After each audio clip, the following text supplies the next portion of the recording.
Yen Audio presents 86, Volume 4. Written by Asato Asato. Translation by Roman Lempert. Cover art by Shirabi. Read by Suzie Yeung and Stephen Fu.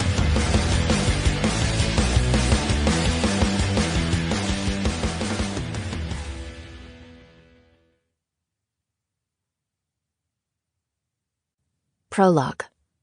Missing in Action. Rita.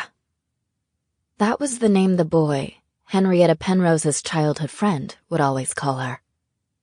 Annette didn't remember when he started using that nickname for her. He always had, for as long as she could remember, just as she couldn't recall a time before he was by her side. They were that close. He'd probably had the trouble saying her name when they were just learning to speak, and he'd found the name Henrietta to be too hard to pronounce. Annette herself had trouble with his name, which was foreign to the Republic, and gave him the nickname Shin instead of using his full name, Shine.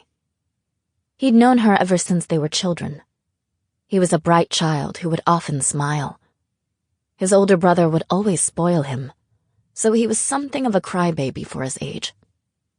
Looking back on it, Annette could see that his entire family had raised him with love and affection, which molded him into a kind, carefree child.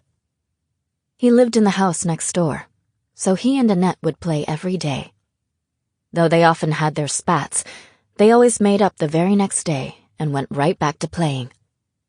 The two of them were close enough friends that they'd been vaguely confident things would stay this way even once they grew up.